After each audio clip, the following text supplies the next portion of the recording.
ಶರಣಾರ್ಥಿಗಳು, ಅನುಭವ ಮಂಟಪ ಬಸವ ಕಲ್ಯಾಣ ಆಯೋಜಿಸಿರುವಂತಹ ಶಿವಯೋಗಿ ಸಿದ್ದರಾಮ ಸಾಂಸ್ಕೃತಿಕ ಮುಖಾಮುಖಿ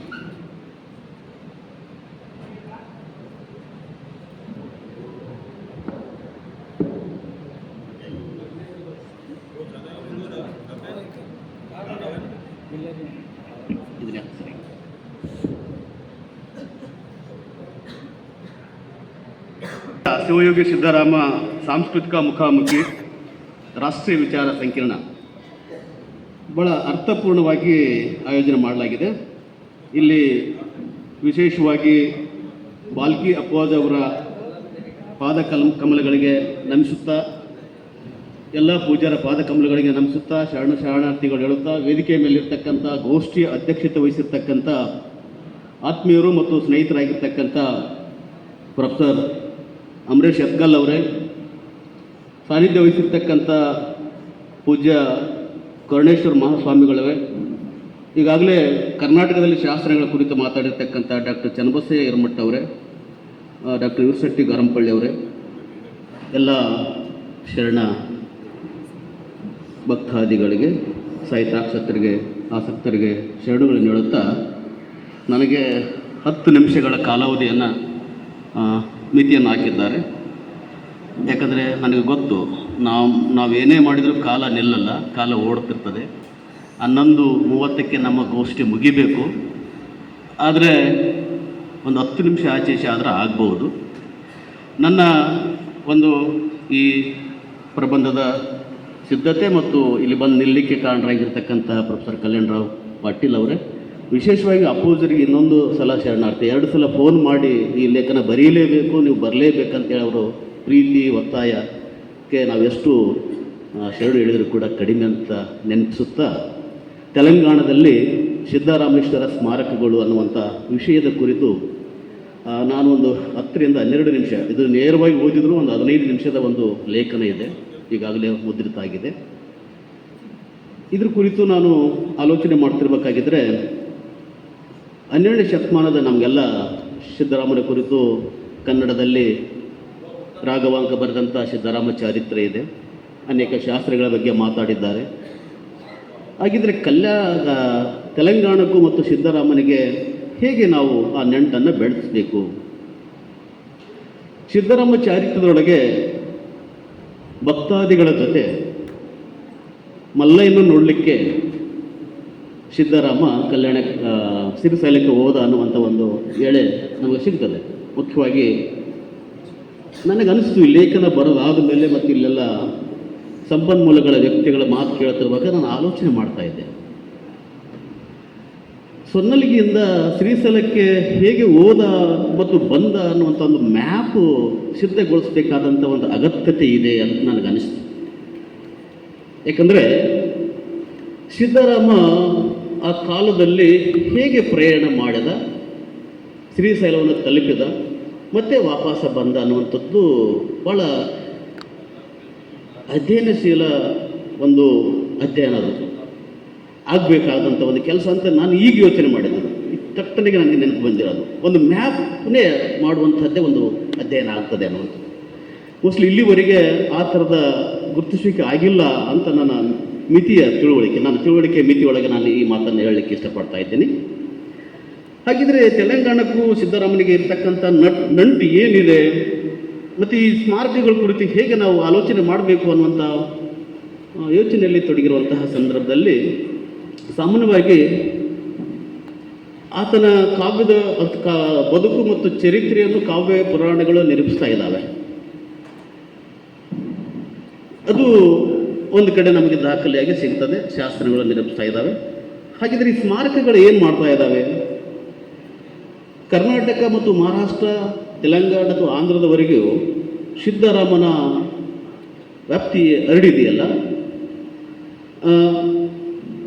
ಹಾಗೆ ನೋಡಿದರೆ ಆತ ಹುಟ್ಟಿದ್ದು ಮಹಾರಾಷ್ಟ್ರದಲ್ಲಿ,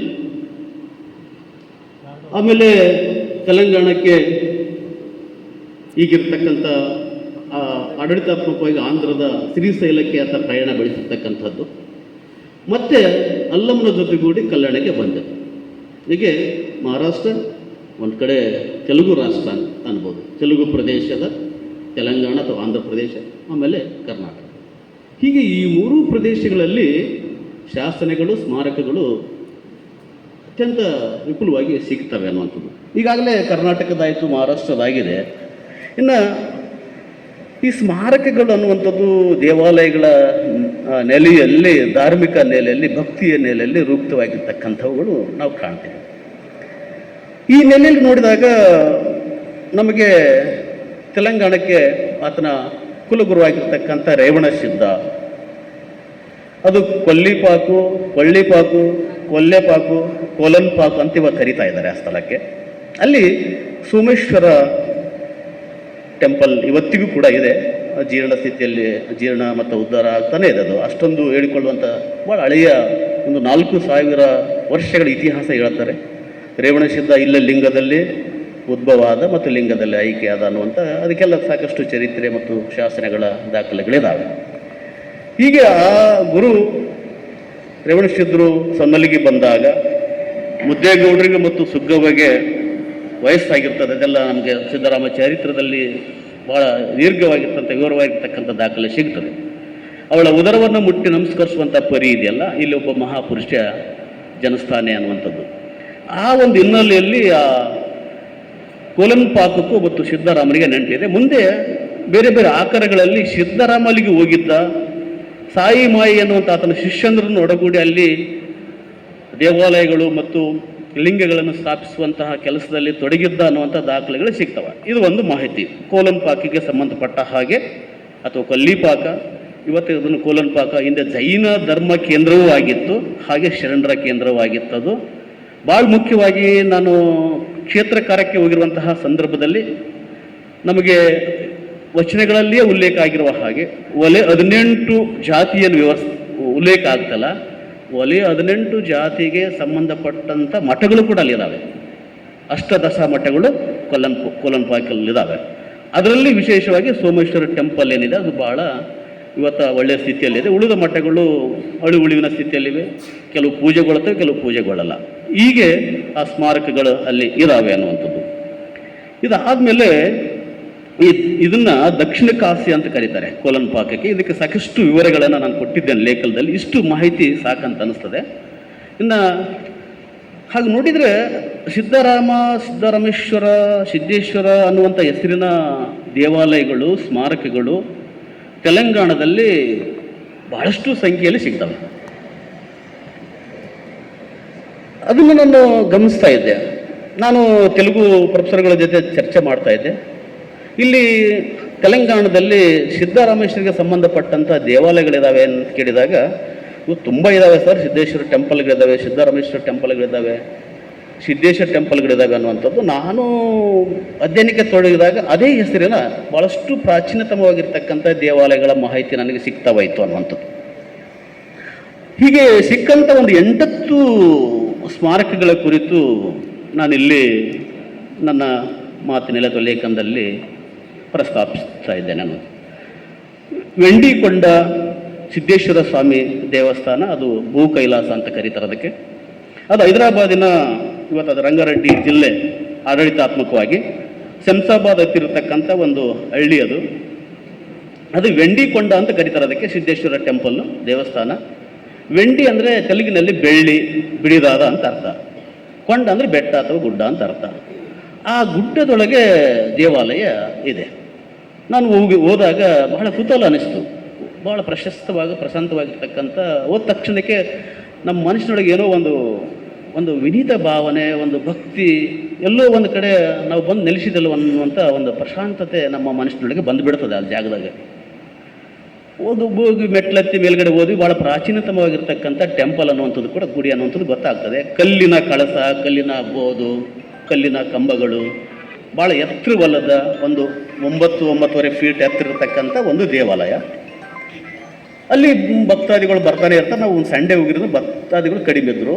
ನೋಡಿದ್ವಿ ಅದನ್ನೆಲ್ಲ ನೋಡ್ತಾ ಇದ್ದರೆ ಇಡೀ ಆ ಬೆಟ್ಟವೇ ಮಾರ್ಬಲ್ನಿಂದಿದೆ, ಅಮೃತ ಶಿಲೆಯಲ್ಲಿರ್ತಕ್ಕಂಥದ್ದು. ಇವತ್ತಿನ ಈ ವಾತಾವರಣದ ಕಲುಷಿತ ವಾತಾವರಣದಿಂದ ಅದೆಲ್ಲ ಸ್ವಲ್ಪ ಮೇಲುಗಡೆ ಕಪ್ಪಾಗಿಬಿಟ್ಟಿದೆ. ಅಲ್ಲಿ ಎಲ್ಲೆಲ್ಲಿ ಒಡೆದು ಕಲ್ಲುಗಳಿದಾವಲ್ಲ, ಪ್ಯೂರ್ಲಿ ಅಮೃತ ಶಿಲೆ ಇದೆ, ಅದಕ್ಕೆ ವೆಂಡಿಕೊಂಡ ಅಂತ ಅವ್ರು ಕರಿತಾ ಇದ್ದಾರೆ ಅಂತ. ಇದಕ್ಕೆ ಅಲ್ಲಿ ಸಿದ್ದೇಶ್ವರ ಟೆಂಪಲ್ ಹೇಗೆ ಅನ್ಲಿಕ್ಕೆ ಅಲ್ಲಿ ನಾನು ಕೇಳಿದಾಗ ಸಣ್ಣದೊಂದು ಫಲಕ ಹಾಕಿದ್ದಾರೆ. ಅದನ್ನು ನೋಡಿದಾಗ ನನಗೆ ಸಿಕ್ಕ ಮಾಹಿತಿ ಏನಂತಂದರೆ, ಸುಮಾರು ಅವರ ಚರಿತ್ರೆ 400-500 ವರ್ಷಗಳ ಹಿಂದೆ ಈ ಕ್ಷೇತ್ರದಲ್ಲಿ, ಈ ಗುಡ್ಡದಲ್ಲಿಗೆ ಕಾಶಿ ಕಡೆಯಿಂದ ಒಬ್ಬ ಸಿದ್ಧ ಅನ್ನುವಂಥ ಒಬ್ಬ ಯೋಗಿ ಬಂದ. ಇಲ್ಲಿ ಒಂದು ಗುಹೆ ಇದೆ, ಗುಹೆ ಒಳಗೆ ಅವನು ತಪಸ್ಸು ಮಾಡ್ತಾ ಇದ್ದ. ತಪಸ್ಸು ಮಾಡುವಂತಹ ಸಂದರ್ಭದಲ್ಲಿ, ಅದೇ ಸಂದರ್ಭಕ್ಕೆ ಏನಾಗಿದೆ, ಆ ಪ್ರದೇಶದಲ್ಲಿ ಹಳ್ಳಿಗಳಲ್ಲಿ ಕ್ಷಾಮ ರೋಗ, ಮೋಸ್ಟ್ಲಿ ಮಲಿಯಾರ ಬಂದಿರ್ಬೋದು, ಅಂಥದ್ದೆಲ್ಲ ಭಾಳ ಜನ ತಾಪತ್ರೆಗೊಳಗಾಗಿರ್ತಾರೆ. ಅವಾಗ ಹೋಗಿ ಆ ಜನ ಆ ಸ್ವಾಮಿ ಹತ್ರ ಆದರೂ ಕೇಳೋಣ. ಸಾಮಾನ್ಯವಾಗಿ ನಮ್ಮಲ್ಲಿ ಜನಪದರು ಏನು ಮಾಡ್ತಾರೆ, ಏನಾದರೂ ಆಪತ್ತು ಬಂದಾಗ, ವಿಪತ್ತು ಬಂದಾಗ ಮಠ ಮಾನ್ಯಗಳು, ಸ್ವಾಮೀಜಿ, ಪೂಜಾರಿಗಳಿಗೆ ಕೇಳುವ ಹಾಗೆ ಭಾಳ ಭಕ್ತಿಯಿಂದ ಅವನಿಗೆ ಬಂದು ಕೇಳ್ತಾರೆ. ಆತ ಲಿಂಗ ಪೂಜೆಯನ್ನು ಮಾಡುತ್ತಾ, ಏನು ಇಷ್ಟೆಲ್ಲ ಕಷ್ಟ ಬಂದಾಗ ಕನಸಿನಲ್ಲಿ ಶಿವ ಬಂದು, ಇಲ್ಲ ನೀನು ಇಲ್ಲೊಂದು ಲಿಂಗವನ್ನು ಸ್ಥಾಪನೆ ಮಾಡು, ಲಿಂಗ ಸ್ಥಾಪನೆ ಮಾಡಿ ಪೂಜಿಸಿದರೆ ಇಲ್ಲಿರ್ತಕ್ಕಂಥ ಎಲ್ಲ ಕಷ್ಟ ರೋಗ ಕ್ಷಾಮ ನಿವಾರಣೆ ಆಗ್ತದೆ ಅಂತ ಹೇಳಿದ. ಆತ ಅಲ್ಲಿ ಒಂದು ಲಿಂಗವನ್ನು ಸ್ಥಾಪನೆ ಮಾಡ್ತಾನೆ. ಸಿದ್ದಲು ಗುಟ್ಟ ಅಂತ ಕರ್ತಾರೆ, ಸಿದ್ಧರ ಗುಟ್ಟ, ಅದು ಬೆಟ್ಟ. ತಪಸ್ಸು ಮಾಡಿದ ಗುಹೆ ತೋರಿಸ್ತಾರೆ. ಅದು ಗುಹೆ ಏನಿದೆ ಅಂದರೆ, ಇಲ್ಲಿಂದ ಈಗಾಗಲೇ ಯಾರೋ ಒಂದು ಸ್ನೇಹಿತರು ಉಲ್ಲೇಖ ಮಾಡಿದರು, ಎಲ್ಲಿ ಬೆಟ್ಟ ಗುಡ್ಡಗಳಲ್ಲಿ ಪುಣ್ಯಕ್ಷೇತ್ರಗಳಿರ್ತವೆ, ಅಲ್ಲಿ ವಿಶೇಷವಾಗಿರ್ತಕ್ಕಂಥ ಸುರಂಗ ಮಾರ್ಗಗಳಿರ್ತವೆ ಅನ್ನುವಂಥ ಐತಿಹಾಸಿಕ ಕಥೆಗಳಿದ್ದಾವೆ. ಆ ಸುರಂಗ ಮಾರ್ಗ ಇದೆ ಗುಹೆ ಒಳಗಿಂದ ಶ್ರೀಶೈಲಕ್ಕೆ ಮಾರ್ಗ ಇದೆ ಅಂತ ಹೇಳ್ತಾ ಇದ್ದಾರೆ. ಅದು ಬಂದ್ ಮಾಡಿದ್ದಾರೆ. ಸೊ ಆತ ತಪಸ್ಸು ಮಾಡಿದ್ದಕ್ಕೆ ಸಿದ್ದಲಗುಟ್ಟ ಅಂತ ಕರೀತಾರೆ ಅನ್ನುವಂಥದ್ದು. ಅದಕ್ಕೆ ಸಿದ್ಧರ, ಅದು ಒಂದು ಮೂಲತವಾಗಿ ಆತ ಆ ಸಿದ್ಧರು ಸ್ಥಾಪನೆ ಮಾಡಿರ್ತಕ್ಕಂಥ ಲಿಂಗ ಏನಿದೆಯಲ್ಲ, ನಿಜಾಮರ ಕಾಲಕ್ಕೆ ದಾಳಿ ಆಗಿ ಅದಕ್ಕೆ ಧಕ್ಕೆ ಬರ್ತದೆ ಅನ್ನುವಂಥ ತಿಳಿದಾದ್ಮೇಲೆ ಭಕ್ತರು ಅದ್ರ ಮೇಲೆ ಒಂದು ಚಾವಣಿ ಹಾಕಿ ಅದ್ರ ಮೇಲೆ ಇನ್ನೊಂದು ಲಿಂಗವನ್ನು ಸ್ಥಾಪನೆ. ಆ ಮೇಲ್ಛಾವಣಿಗೆ ಮುಚ್ಚಿಲ್ಲ, ಓಪನ್ ಆಗಿದೆ, ಓಪನ್ ಸ್ಕೈ ಇದೆ. ಮಳೆ ಬಂದರೆ ಲಿಂಗದ ಮೇಲೆ ನೇರವಾಗಿ ಅಭಿಷೇಕ ಆಗ್ತದೆ, ಆ ನೀರು ಹರಿದು ಕೆಳಗೆ ಹೋಗ್ತದೆ ಅನ್ನುವಂಥದ್ದು. ಅದು ನೋಡಲಿಕ್ಕೆ ಭಾಳ ವಿಶೇಷವಾಗಲ್ಲ. ಅಲ್ಲಿ ಯಾವುದೇ ದೀಪಸ್ತಂಭ ಇಲ್ಲ, ಮುಂದೆ ಪುಷ್ಕರಣಿ ಇದೆ. ಅಲ್ಲಿ ಅಗೂರಿಗಳು ಸ್ನಾನ ಮಾಡಿಬಿಟ್ಟು ಮೆಟ್ಲೆತ್ತಿ ಗುಹೆ ಒಳಗೆ ಗುಡಿ ಒಳಗೆ ಹೋಗೋದು ಕಾಣ್ತದೆ. ಬಟ್ ಅವ್ರು ಹೊರಗೆ ಬರಲ್ಲ ಅಂತ ಅಲ್ಲಿ ಹೇಳ್ತಾರೆ, ಹೊರಗೆ ಬರ್ತಿರ್ಲಿಲ್ಲ ಅಂತ ಹೇಳ್ತಾರೆ. ಹೊರಗೆ ಬರ್ತಿರಲಿಲ್ಲ ಅಂದರೆ ಅವ್ರು ತಪಸ್ಸು ಮಾಡಿ ಆಮೇಲೆ ಅದೇನು ಸುರಂಗ ಮಾರ್ಗವಾಗಿ ಶ್ರೀಶೈಲಕ್ಕೆ ಏನಾದರೂ ಹೋಗ್ತಿದ್ರಾ ಅನ್ನುವಂಥ ಒಂದು ಊಹೆ. ಆಮೇಲೆ ಇವತ್ತಿಗೆ ಅಲ್ಲಿ ಪೂಜಾರಿಗಳು ಅಥವಾ ಪೂಜೆ ಮಾಡ್ತಕ್ಕಂಥವ್ರು ಏನು ಹೇಳ್ತಾರೆ ಅಂದರೆ, ಇಲ್ಲಿ ಒಂದು ಶ್ವೇತ ಮಣಿ ಒತ್ಕೊಂಡು ನಾಗ ತಿರುಗ್ತಾ ಇದೆ ಅಂತ ಹೇಳ್ತಾರೆ. ಶ್ವೇತ ಮಣಿಪಣಿ ಅಂತೇಳಿ ಹಿಂಗೆ ಹೇಳ್ತಾರೆ. ಅಂದರೆ ಅಣಿಯಲ್ಲಿ ರತ್ನದ ಇಟ್ಕೊಂಡು ನಾವು ಕಲ್ಪನೆ ಇದೆಯಲ್ಲ, ಅದು ಇಟ್ಕೊಂಡು ನಾಗ ತಿರುಗ್ತಾ ಇದೆ ಅನ್ನುವಂಥದ್ದು ಅವ್ರು ಹೇಳುವಂಥದ್ದು. ಅದು ನೋಡಿದ್ದೇವೆ ಅಂತ ಹೇಳ್ತಾರೆ. ಅದೆಷ್ಟು ಮಟ್ಟಿಗೆ ಸತ್ಯ ಇದೆ ಗೊತ್ತಿಲ್ಲ. ಇದು ಒಂದು ಸಂಕ್ಷಿಪ್ತವಾಗಿರ್ತಕ್ಕಂಥ ಇದನ್ನೆಲ್ಲ ನನಗೆ ಕತೆ ಕೇಳಿದಾಗ ಅನ್ನಿಸ್ತು, ಸಿದ್ದರಾಮ, ನಮ್ಮ ಸೊನ್ನಲಿಗೆ ಸಿದ್ದರಾಮೇಶ್ವರ ಹೋಗುವಾಗ ಅಥವಾ ಬರುವಂತಹ ಸಂದರ್ಭದಲ್ಲಿ ಆತ ತಪಸ್ಸು ಮಾಡಿ ಲಿಂಗ ಸ್ಥಾಪನೆ ಮಾಡಿರಬೇಕು. ಲಿಂಗ ಸ್ಥಾಪನೆ ಭಾಳ ಮುಖ್ಯವಾಗಿ ಮಾಡಿಕೊಟ್ಟು ಬಂದಿರತಕ್ಕಂಥ ಸಿದ್ದರಾಮೇಶ್ವರ, ಅದನ್ನು ಸಿದ್ದರಾಮೇಶ್ವರ ಅಥವಾ ಸಿದ್ದೇಶ್ವರ ಅನ್ನುವ ಹೆಸರಿಂದ ಆ ಗುಡಿ ನಿರ್ಮಾಣ ಆಗಿರಬೇಕು. ಬಟ್ ಅದಕ್ಕೆ ಇನ್ನೂ ನಮಗೆ ಸಾಕ್ಷ್ಯಾಧಾರಗಳು ಕೊರತೆ. ಅಂದರೆ ವಿಟ್ನೆಸ್ ಬೇಕಲ್ಲ, ಅದಕ್ಕೆ ಟೆಕ್ಸ್ಟ್ ಆದರೂ ಬೇಕು, ಅಥವಾ ಶಾಸನ ಆದರೂ ಬೇಕು, ಅಥವಾ ಜನಪದ ಕಥೆಗಳಾದರೂ ಬೇಕು. ತುಂಬ ಕಾಲ ಗತಿಸಿರುವುದರಿಂದ ಇವತ್ತು ಕಟ್ಟಿರ್ತಕ್ಕಂಥ ಕಥೆಗಳು ರೂಪಾಂತರ ಹೊಂದಿರಬಹುದು ಅನ್ನುವಂಥ ಒಂದು ನನ್ನ ಊಹೆ. ಅದು ಹೀಗೆ ಇದಾದ ಮೇಲೆ ಒಂದು ಬಿಕ್ನೂರು, ನಿಜಾಮಾಬಾದ್ ಜಿಲ್ಲೆಯ ಬಿಕ್ನೂರು ಅಂತೇಳಿಬಿಟ್ಟು, ಬಿಕ್ನೂರಿನಲ್ಲಿ ಅಲ್ಲಿ ಒಂದು ಸಿದ್ದೇಶ್ವರ ಸ್ವಾಮಿ ದೇವಾಲಯ ಇದೆ. ಅದು ಕೂಡ ಬಹಳ ಪ್ರಾಚೀನವಾಗಿರ್ತಕ್ಕಂಥ ಒಂದು ಪುಣ್ಯಕ್ಷೇತ್ರ. ಅದು ಅಲ್ಲಿ ಸಾಮಾನ್ಯವಾಗಿ ಸಿದ್ದರಾಮೇಶ್ವರ, ಸಿದ್ದೇಶ ಅಂದರೆ ಸಾಕ್ಷಾತ್ ಶಿವನ ರೂಪವೇ ಅಂತೇಳಿ ನಾವು ಸಾಹಿತ್ಯ ಅಥವಾ ಪುರಾಣಗಳಿಂದ ನೋಡ್ತೇವೆ. ಈಗ ಇದು ನೋಡಿದಾಗ ಅಲ್ಲಿ ಆ ಗುಡಿಗೂ ಕೂಡ ಭಾಳ ದೊಡ್ಡ ಚರಿತ್ರೆ ಇದೆ. ಅಲ್ಲಿ ಆ ಗುಡಿ ಹೇಗೆ ನಿರ್ಮಾಣ ಆಯಿತು ಅನ್ನಲಿಕ್ಕೆ ಭಾಳ ದೊಡ್ಡ ಒಂದು ಚರಿತ್ರೆ ಇದೆ.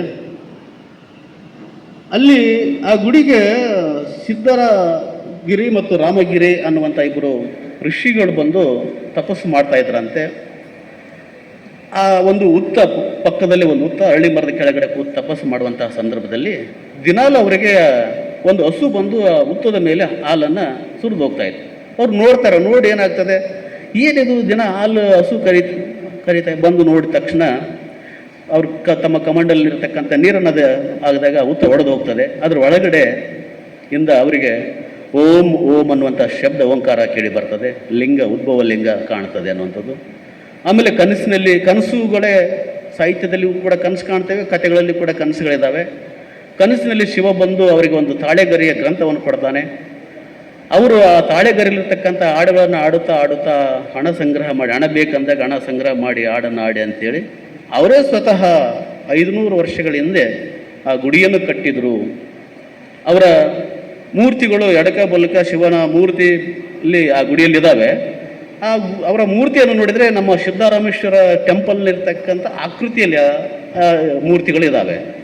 ಈ ಸಿದ್ಧಗಿರಿ ರಾಮಗಿರಿ ಅನ್ನುವಂಥ ಹೆಸರು ಹೇಗೆ ಬಂತು ಗೊತ್ತಿಲ್ಲ. ಸಿದ್ಧಗಿರಿ ಅನ್ನೋರ ಸಿದ್ದರಾಮೇಶ್ವರ ಆಗಿರಬಹುದು, ರಾಮಗಿರಿ ಅನ್ನೋರು ಆತನ ಶಿಷ್ಯನು ಅಥವಾ ಪ್ರಯಾಣಿಕ ಆಗಿರಬಹುದೇನೋ ಅಂತ ನಾವು ಊಹಿಸ್ಲಿಕ್ಕೆ ಸಾಧ್ಯತೆ ಇದೆ. ಅಲ್ಲಿ ಇವತ್ತಿಗೂ ಕೂಡ ಭಾಳ ಭಕ್ತಿಯಿಂದ ಭಾಳ ದೊಡ್ಡ ಪ್ರಮಾಣದಲ್ಲಿ ಭಕ್ತರು ಹೋಗ್ತಾರೆ. ಅದು ಪ್ರಾಚೀನವಾಗಿರ್ತಕ್ಕಂಥ ಗುಡಿ ಇದೆ ಅನ್ನುವಂಥದ್ದು. ಇನ್ನು ದಕ್ಷಿಣ ಕಾಶಿ ಹನುಮಕೊಂಡ ಅಂತೇಳಿ ಅಲ್ಲಿ ಸಿದ್ದೇಶ್ವರ ಆಲಯ ಅಂತ ಒಂದು ಗುಡಿ ಇದೆ. ಅದು ವರಂಗಲ್ ಜಿಲ್ಲೆ ಹನುಮಕೊಂಡದಲ್ಲಿದೆ. ಅದು ಕಾಕತೀಯರು ಆ ದೇವಾಲಯವನ್ನು ಕಟ್ಟಿಸ್ತಾರೆ, ಪುನರುದ್ಧಾರ ಮಾಡ್ತಾರೆ. ಹೀಗೆ ಅಲ್ಲಿ ಇರ್ತಕ್ಕಂಥ ಲಿಂಗವನ್ನು ಬೇರೆ ಬೇರೆ ಮಾಸದಲ್ಲಿ ಬೇರೆ ಬೇರೆ ಅಲಂಕಾರಗಳಿಂದ ಅಲಂಕಾರ ಮಾಡ್ತಕ್ಕಂಥದ್ದು ನಾವು ಕಾಣ್ತೇವೆ. ಪೂರ್ತಿ ಬಿಲ್ವ ಪತ್ರಗಳನ್ನ ಹಾಕಿ ಮಾಡುವಂಥದ್ದು, ಭಸ್ಮದಿಂದ ಮಾಡುವಂಥದ್ದು, ಹಣ್ಣು ಹಂಪಲುಗಳಿಂದ ಶೃಂಗಾರ ಮಾಡುವಂತಹದ್ದು, ಹೀಗೆ ಹೂಗಳಿಂದ ಮಾಡಿ ಬೇರೆ ಬೇರೆ ಕಾಲದಲ್ಲಿ ಅಲ್ಲಿ ಲಿಂಗವನ್ನು ಪೂಜೆ ಮಾಡ್ತಕ್ಕಂಥದ್ದು ಶ್ರಾವಣ ಮಾಸದಲ್ಲಿ ಮತ್ತು ಬೇರೆ ಬೇರೆ ಇದರಲ್ಲಿ ಭಾಳ ದೊಡ್ಡ ಪ್ರಮಾಣದಲ್ಲಿ ಅಭಿಷೇಕವು ಕೂಡ ನಡೀತದೆ ಅನ್ನುವಂಥದ್ದಿದೆ. ಇನ್ನು ಸಿದ್ದೇಶ್ವರ ಸ್ವಾಮಿ ಆಲಯ ಕೊಡವಟ್ಟೂರು ಅನ್ನುವಂಥದ್ದು, ಇದು ಜನಗಾಂ ಜಿಲ್ಲೆಯ ಬಚ್ಚನ್ನ ಮಂಡಲ ಅನ್ನುವಂಥ ಗ್ರಾಮದಲ್ಲಿದೆ. ಇದಕ್ಕೂ ಕೂಡ ಸಿದ್ದಲಗುಟ್ಟ ಅಂತ ಕರೀತಾ ಇದ್ದಾರೆ. ಅಲ್ಲಿ ಅದು ಗುಟ್ಟ ಅನ್ನುವಂಥದ್ದು ತೆಲುಗಿನಲ್ಲಿ ಗುಡ್ಡ ಬೆಟ್ಟ ಅಂತ. ಸಿದ್ದಲು ಅಂದರೆ ಸಿದ್ಧರು, ಸಾಧುಗಳು, ಸಂತರು ಅನ್ನುವ ನೆಲೆಯಲ್ಲಿ ಅದು ಸಿದ್ದೇಶ್ವರ ಸ್ವಾಮಿಯ ಗುಡಿ ಅಥವಾ ಟೆಂಪಲ್ ಅನ್ನುವಂಥ ಹೆಸರಿನಿಂದ ಭಾಳ ಪ್ರಸಿದ್ಧವಾಗಿದೆ. ಇದು 1693ರಲ್ಲಿ ಆ ಕೊಡಗಟೂರಿನ ಮಹಾಂತ ಸ್ವಾಮಿ ಅನ್ನುವಂಥ ಒಬ್ಬ ಸ್ವಾಮಿಗೆ ಕನಸಿನಲ್ಲಿ ಶಿವ ಬಂದ ಅಂತ ಆತ ಹೇಳಿದಂತೆ, ಈ ಬೆಟ್ಟದ ಮೇಲ್ಗಡೆ ನಾ ಬಂದು ನೆಲೆಸ್ತೀನಿ ಅಂತ ಹೇಳಿದಾಗ ಬೆಳಗ್ಗೆ ಹೋಗಿ ಆ ಸ್ವಾಮಿ ಬೆಟ್ಟದ ಮೇಲೆ ನೋಡಿದಾಗ ತೆಂಗಿನಕಾಯಿ ಆಕಾರದಲ್ಲಿ ಶಿವಲಿಂಗ ಉದ್ಭವ ಆಗಿತ್ತಂತೆ. ಆ ಮಹಾಂತ ಸ್ವಾಮಿ ಏನು ಮಾಡ್ತಾನೆ, ಅವತ್ತಿನಿಂದ ತನ್ನ ವಾಸ್ತವ್ಯವನ್ನು ಗುಡ್ಡಕ್ಕೆ ಸ್ಥಳಾಂತರ ಮಾಡಿಕೊಂಡು ಸಣ್ಣದಾಗಿ ಆರಂಭ ಮಾಡ್ತಾನೆ. ಈಗ ದೊಡ್ಡ ಪ್ರಮಾಣದಲ್ಲಿ ಅಲ್ಲಿ ಸಿದ್ದೇಶ್ವರ ಸ್ವಾಮಿ ಟೆಂಪಲ್ ಆರಂಭ ಆಗಿದೆ. ಸೊ ಹೀಗೆ ಅದು ಆ ಗುಡಿ ಮೇಲೆ ಓಂ ನಮ ಸಿದ್ದೇಶ್ವರಾಯ ನಮಃ ಅಂತೇಳಿ ಬರೆದರೆ ಭಕ್ತರು ಕೂಡ ಆ ಮಂತ್ರವನ್ನು ಹೇಳುತ್ತಾ ತಮ್ಮ ಭಕ್ತಿಯಿಂದ ನಡೆದುಕೊಳ್ಳತಕ್ಕಂಥದ್ದು ನಾವು ಕಾಣ್ತೇವೆ. ಇನ್ನು ಆರ್ಮೂರು ಅನ್ನುವಂಥ ಸ್ಥಳ, ಆರ್ಮೂರು ನವನಾಥ ಸಿದ್ದೇಶ್ವರ ದೇವಾಲಯ ಅನ್ನುವಂತಹದ್ದು, ಇದು ನಿಜಾಮಾಬಾದ್ ಜಿಲ್ಲೆಯ ಆರ್ಮೂರು ಅನ್ನುವಂಥ ಒಂದು ಗ್ರಾಮದಲ್ಲಿ ನವನಾಥ ಸಿದ್ಧರು ತಪಸ್ಸು ಮಾಡಿದ್ರು. 6 ಮತ್ತು 3 9 ಆ ಊರಿಗೆ ಈ ನವನಾಥ ಸಿದ್ಧರು 6 3 9 ಆಗೋದಿಲ್ಲ, ಆರ್ಮೂರು ಅನ್ನುವಂಥ ಹೆಸರಿನಿಂದ ಊರನ್ನು ಕರೀತಾ ಇದ್ದಾರೆ. ಅದು ಒಳಗಡೆ ಒಂದು ಸುಮಾರು 2-3 ಕಿಲೋಮೀಟರ್ ಗುಹೆ ಒಳಗೆ ಅದು ವಿಸ್ತಾರವಾಗಿದೆ. ಅದ್ರ ಒಳಗಡೆ ಇವರೆಲ್ಲ ತಪಸ್ಸು ಮಾಡಿದರು. ಇಲ್ಲಿ ಈ ಮೂಲಕವೇ ಆ ಸಿದ್ಧರು ಶ್ರೀಶೈಲಕ್ಕೆ ಹೋಗಿ ಬರ್ತಾ ಇದ್ದರು ಅನ್ನುವಂಥ ಹೇಳಿಕೆಗಳಿದ್ದಾವೆ. ಇನ್ನು 1-2 ನಿಮಿಷದಲ್ಲಿ ನನ್ನ ಮಾತು ಮುಗೀತದೆ. ಮೋಸ್ಟ್ಲಿ ನಾನು 10 ನಿಮಿಷ ದಾಟಿದ್ದೇನೆ. ಇದಾದಮೇಲೆ ನಮ್ಮ ಜಹೀರಾಬಾದ್ನಲ್ಲಿ ಸಿದ್ದೇಶ್ವರ ಮಂದಿರ ಅನ್ನುವಂಥದ್ದು ಒಂದಿದೆ. ಅಲ್ಲಿ ಕೂಡ ಭಾಳ ಪ್ರಾಚೀನತಮವಾಗಿರ್ತಕ್ಕಂಥ ಸಿದ್ದೇಶ್ವರ ಮಂದಿರ ಇದೆ. ಅದಾದಮೇಲೆ ಶ್ರೀಶೈಲ ನಮ್ಮೆಲ್ಲರಿಗೂ ಗೊತ್ತಿರತಕ್ಕಂಥದ್ದು. ಶ್ರೀಶೈಲ ಬಗ್ಗೆ ಏನು ಭಾಳ ಹೇಳಲ್ಲ ನಾನು. ಅಲ್ಲಿ 1-2 ಉಲ್ಲೇಖಗಳನ್ನು ಹೇಳಿ ನಾನು ಮಾತನ್ನು ಮುಗಿಸ್ತೇನೆ. ಶ್ರೀಶೈಲದ ಉಲ್ಲೇಖ ಏನು ಬರ್ತದಂದರೆ, ಸಿದ್ದರಾಮ ಹೋಗಿದ್ದಂತೂ ನಮಗೆ ಸಿದ್ದರಾಮ ಚಾರಿತ್ರದಲ್ಲಿ ಭಾಳ ವಿವರವಾಗಿ ದಾಖಲೆಗಳು ಸಿಗ್ತವೆ. ಅದಾದಮೇಲೆ ನಮಗೆ ತೆಲುಗು ಸಾಹಿತ್ಯದೊಳಗೆ ಬಸವ ಪುರಾಣ ಮತ್ತು ಪಂಡಿತರಾದ ಚರಿತ್ರೆ ಗಮನಿಸಬೇಕಾಗುವಂಥದ್ದೇ.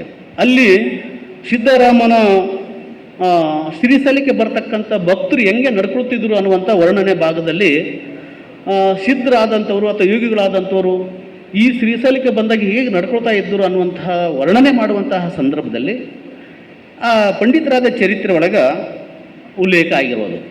ಅಂದರೆ ನಮ್ಮ ಸಿದ್ದರಾಮೇಶ್ವರ ಶ್ರೀಶೈಲಕ್ಕೆ ಹೋಗಿರ್ತಕ್ಕಂಥ ದಾಖಲೆ ತೆಲುಗು ಲಿಟ್ರೇಚರ್ನಲ್ಲಿ, ತೆಲುಗು ಸಾಹಿತ್ಯದಲ್ಲಿ ದಾಖಲೆ ಆಗಿರ್ತಕ್ಕಂಥದ್ದು. ಅಲ್ಲಿ ಏನು ಬರ್ತದಂದರೆ, ಸಿದ್ದರಾಮನ ನಡೆಯನ್ನು ಕುರಿತು ಸಿದ್ಧಾಂತ ಪಕ್ಷ ಸಂಚಿತ ಶಿವಯೋಗ ಸಿದ್ದಯ್ಯನಲು ಕೋಲ ಸಿದ್ಧಿಂಚುಲಂಪ ಶಿವಯೋಗಿಯನೇ ಚಪ್ಪಡಂಗಾನೆ ಶಿವುಡು ಅಂದ ತಕ್ಷಣ ಸಿದ್ದರಾಮೇಶ್ವರೇ ಶಿವನಾಗಿಬಿಡ್ತಾನೆ ಅನ್ನುವಂಥ ಅವರ ಆ ಭಕ್ತಿ, ಅವರ ಭಕ್ತಿಯ ಪಾರಮ್ಯದ ಕುರಿತು ಮಾತಾಡ್ತಕ್ಕಂಥದ್ದು ಪಂಡಿತರಾದ ಚರಿತ್ರೆಯೊಳಗೆ ದಾಖಲಾಗಿರ್ತಕ್ಕಂಥದ್ದು ನಾವು ಕಾಣ್ತೇವೆ. ಭಜಯಿಂಚಂ ವಚ್ಯೋನು ಪರ್ವತನಾಥ ರಮಣೀಯಂಗೆ ಸಿದ್ದರಾಮುಂಡೆಂಗೆ, ಆ ಸಿದ್ದರಾಮನ್ನೇ ನೇರವಾಗಿ ಉಲ್ಲೇಖ ಆಗಿರ್ತಕ್ಕಂಥದ್ದು. ಹೀಗೆ ಇಂಥ ಒಂದು ದಾಖಲೆಗಳು ನಾವು ಸಾಹಿತ್ಯದಲ್ಲಿ, ತೆಲುಗು ಸಾಹಿತ್ಯದಲ್ಲಿ ಕೂಡ ಕಾಣ್ತೇವೆ. ಸಿದ್ದರಾಮ ಶ್ರೀಶೈಲಿಗೆ ಹೋಗಿ ಬಂದಂಥದ್ದು ಇಷ್ಟೆಲ್ಲ ಹೇಳ್ತಾ ಸಿದ್ದರಾಮೇಶ್ವರ ಅದೇ ನನಗೆ ಅನಿಸಿದ್ದೇನೆಂದರೆ ಇದು ಇನ್ನೂ ಕ್ಷೇತ್ರ ಕಾರ್ಯ ಮತ್ತು ದಾಖಲೆ ಸಹಿತವಾಗಿ ಸಿದ್ದರಾಮೇಶ್ವರ ಸೊನ್ನಲಿಗೆಯಿಂದ ಶ್ರೀಶೈಲಕ್ಕೆ ಹೋಗುವ ಮತ್ತು ಬರುವ ಸಂದರ್ಭದಲ್ಲಿ ಎಲ್ಲೆಲ್ಲಿ ಲಿಂಗಗಳು ಸ್ಥಾಪಿಸಿದ ಮತ್ತು ಎಲ್ಲೆಲ್ಲಿ ಆತನ ಕುರಿತು ಇನ್ನೂ ಹೆಚ್ಚು ಸಂಖ್ಯೆಯಲ್ಲಿ ಸ್ಮಾರಕಗಳು ಸಿಗಲಿಕ್ಕೆ ಸಾಧ್ಯತೆ ಇದೆ. ಇನ್ನು ಇದು ಶ್ರಮ ಮತ್ತು ಅಧ್ಯಯನವನ್ನು ಬಯಸುವಂಥ ಒಂದು ಕ್ಷೇತ್ರವಾಗಿರೋದ್ರಿಂದ ಇದು ಒಂದು ದೊಡ್ಡ ಪ್ರಾಜೆಕ್ಟ್ನಲ್ಲಿ ಅಲ್ಲಿ ಕೂಡ ಕೆಲಸ ಮಾಡಲಿಕ್ಕೆ ಮುಂದಿನ ಸಂಶೋಧಕರಿಗೆ ಸಾಧ್ಯ ಇದೆ ಅನ್ನುವ ಮಾತನ್ನು ಹೇಳುತ್ತಾ ಇಷ್ಟು ಮಾತುಗಳನ್ನು ಕೇಳಿದ ತಮಗೂ ಅವಕಾಶ ಕೊಂಡ ಪೂಜ್ಯವರಿಗೂ ಮತ್ತು ಆಯೋಜಕರಿಗೂ ಶರಣಾರ್ಥಿಗಳನ್ನ ಹೇಳುತ್ತಾ ನನ್ನ ಮಾತನ್ನು ಮುಗಿಸ್ತೇನೆ. ಧನ್ಯವಾದಗಳು. ಜೈ ಕರ್ನಾಟಕ, ಜೈ ಕನ್ನಡ.